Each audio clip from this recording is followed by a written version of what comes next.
بسم الله الرحمن الرحيم والصلاة والسلام على أشرف خلق الله سيدنا محمد صلى الله عليه وسلم وعلى آله وصحبه أجمعين. مرتضى منصور بيقدم استقالته لوزير الشباب والرياضة. بسم الله بنبدأ حلقتنا مع أهلاوي هاني فاروق. أهلا بيكم ونستعد كده ونشوف أخبارنا النهاردة اللي كلها كوارث بكل الأشكال. لو أنت مش مشترك اشترك في القناة ودوس على لايك ونبدأ الفيديو على بركة الله. السيد مرتضى منصور رئيس نادي الزمالك توجه أمس إلى مكتب الدكتور أشرف صبحي وزير الشباب والرياضة وقدم له استقالته. طب السؤال هنا، ليه مرتضى منصور قدم استقالته لوزير الشباب والرياضة؟ طبعا أكيد في أسباب. طبعا بعد هزيمة الزمالك من الأهلي في كأس السوبر 2-0، رئيس نادي الزمالك حب يدور، مش عارف بقى هل هو بيحاول يداري الهزيمة اللي اتغلبها نادي الزمالك من الاهلي 2-0. وبصراحة يعني اتهان فيها نادي الزمالك في المباراة دي واتغلب 2-0 مع الرأفة، فبيحاول يعمل اي حاجة تغلوش على هذه الهزيمة. ممكن كل دوت جايز، ولكن هو كان عنده اسبابه الخاصة اللي هو ذكرها ليه وزير الشباب والرياضة. وقال له ان ممدوح عباس رئيس نادي الزمالك الاسبق طبعا كان حاجز على ارصده نادي الزمالك في البنوك المصريه. مرتضى منصور قدم طعن على لايقاف هذا الحكم طبعا، وعشان يرفع طبعا ايد ممدوح عباس من ارصده نادي الزمالك فقدم طعن. للاسف بقى ان الطعن دوت اترفض. الطعن اترفض، يعني ما زال الحكم في صالح السيد ممدوح عباس في ان هو حاطط ايده على ارصده نادي الزمالك في البنوك. ده كان السبب الاساسي اللي قدم على اساسه مرتضى منصور استقالته للسيد وزير الشباب. كمان ان مرتضى منصور شايف من وجهة نظره ان في حملة ممنهجة، على حد قوله ان في حملة ممنهجة من الكابتن محمود الخطيب ضد مرتضى منصور. بمعنى ان هو بيقول ان الكابتن محمود الخطيب عامل حملة ممولة على حد قوله، سواء من الجماهير النادي الاهلي في المدرجات او من بعض السوشيال ميديا اللي موجودين في اليوتيوب وبعض الميديا اللي موجوده على السوشيال ميديا، يعني ان هم بيهاجموه وبيشتموه. طبعا احنا ردنا كاهلاويه على الكلام دوت. الكلام ده ملوش اي اساس من الصحه خالص خالص. يعني انا واحد اهو من الناس، انا ما بطلعش لما بتكلم بنتقد السيد رئيس نادي الزمالك من غير ما اتجاوز او من غير ما اطلع لفظ مش محترم او ان انا مثلا اشتم زي ما هو بيقول يعني. بس عموما هو بيتكلم على الناس التانية بس، وانا بقول ان مفيش حد شتمك يا استاذ مرتضى.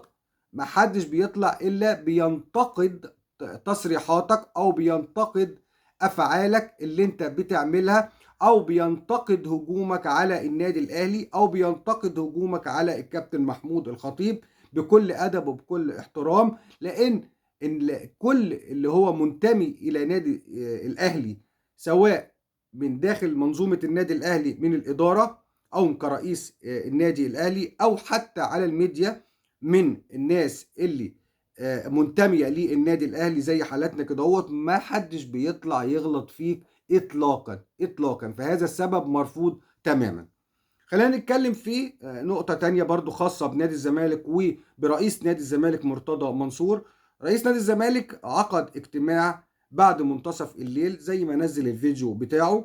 كان في اجتماع طارئ لمجلس إدارة نادي الزمالك تحدث فيه عن الأمور ديت. تحدث إن هو راح للوزير وإن هو قال له كل المشاكل اللي بتحصل، وقال إن في يعني حاجة بترتكب أو بتدبر ضد نادي الزمالك لهدم نادي الزمالك وهدم إنجازاته على حد قوله.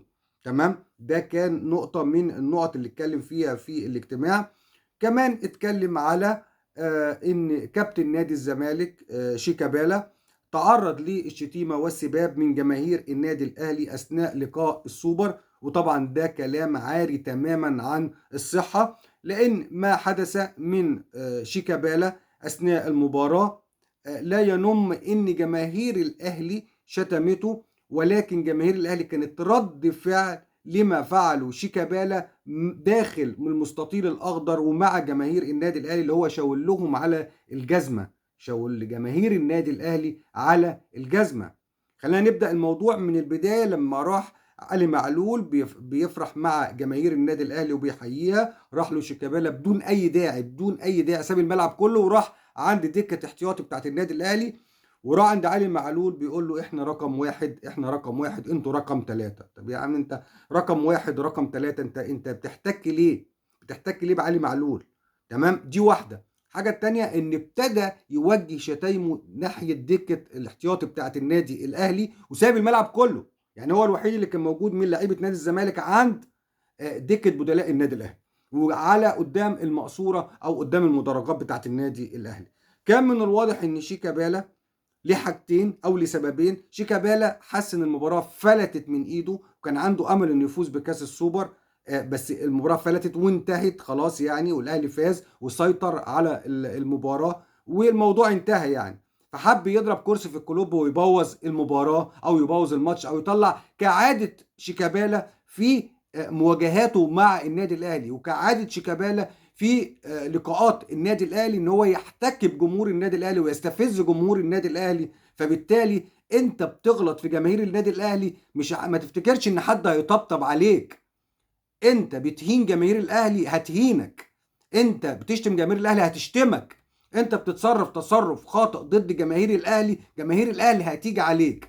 وانت اللي متعود على كده، وانت اللي بتستفز جماهير النادي الاهلي ان هي تتصرف معاك بهذا الشكل، بهذا الشكل دونا عن جميع لاعبي نادي الزمالك، لاعبي نادي الزمالك بالكامل. انت يا شيكابالا اللي دايما بتعمل مشكله مع جماهير النادي الاهلي في كل لقاءات الزمالك مع النادي الاهلي. فلابد من وجود احترام واخلاق داخل المستطيل الاخضر يا شيكابالا، لانك دايما متعمد استفزازك لجماهير النادي الاهلي. خلينا نرجع لكلامنا. ان كان رئيس نادي الزمالك في اثناء الاجتماع قال ان كان في هجمه على كابتن نادي الزمالك، وانا شرحت هو ايه الهجمه اللي حصلت وايه اسبابها، وقلنا ان كان من اسبابها كان شيكابالا. فكلام المستشار مرتضى منصور عن شتيمة جماهير الأهلي لكابتن الزمالك فهو كلام عاري تماما عن الصحة. المفروض إن هو شايف كل شيء، ومفروض إن هو يحاسب شيكابالا على اللي بدر منه، لأن هو كان فعلا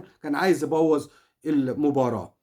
ده كان بالنسبة للاجتماع. طبعا ابتدى بعد كده مرتضى منصور يتطرق إلى موضوعات تانية في السياسة احنا ملناش دعوة بيها، يعني اتكلم عن يوم 11/11 والكلام ده مش موضوعنا دوت. هو ده اللي كان مجمل اللي حصل في الاجتماع امس، والفيديو اللي نزله مرتضى منصور بعد منتصف الليل امس. وكمان قلنا ما نسيت اقول لكم ان مرتضى منصور خاطب جماهير نادي الزمالك وقال انتظروني يوم الخميس على قناة نادي الزمالك عشان افصح عن بعض الامور. كان ماسك ورقه في ايده عشان افصح عن بعض الامور اللي مكتوبه في الورقه، وكمان اشوف قرار اللي خده الوزير ايه، ويقصد بالاستقالة اللي هو قدمها للوزير. طبعا اللي بيحصل دوت يعني انا بعتبره ان هو مش صح، هي مجرد فرقعة، مجرد فرقعة اعلامية بيعملها رئيس نادي الزمالك. فالكلام دوت عاري تماما، هو ولا استقالة ولا الكلام ده كله. هي انا بعتبرها من وجهة نظر ان هي فرقعة اعلامية لا اكتر ولا اقل. المقصود بيها ان رفع ايد ممدوح عباس عن نادي الزمالك، وطبعا ان هو عايز بعض المساعدات من وزير الشباب والرياضة عشان تقف جنب نادي الزمالك. كالعادة ان وزارة الشباب والرياضة ديت واقفة في صف نادي الزمالك في الفلوس وفي القرارات وفي كل حاجة، واقفة مع نادي الزمالك. فاعتقد ان هو ده اللي كان يقصده، او هو ده اللي كان عايز يوصل له رئيس نادي الزمالك. فعرفنا بقى من بعض الكواليس بقى اللي انتوا ما تعرفوهاش، ان امير مرتضى يعني اتكلم كده مع والده رئيس نادي الزمالك وقال له مفيش داعي ان انت تطلع تهاجم فيريرا بعد الهزيمة من النادي الاهلي، عشان دوت هيخلي يعني عايزين يكون في استقرار للفريق اثناء بطوله الدوري العام، وكمان استقرار في دوري ابطال افريقيا. فمش عايزين اي هجوم من حضرتك للفريق او لمدرب الفريق البرتغالي فيريرا. دي بعض الحاجات كده اللي ايه اللي حدش يعرفها، اللي احنا بنوصلها لجمهورنا، لان دوت حصل بالفعل من امير اللي هو المشرف على الكوره في نادي الزمالك. هقول لكم برضو على بعض الاخبار كده السريعه كده هوت، اللي منها على سبيل المثال ولا الحصر، ان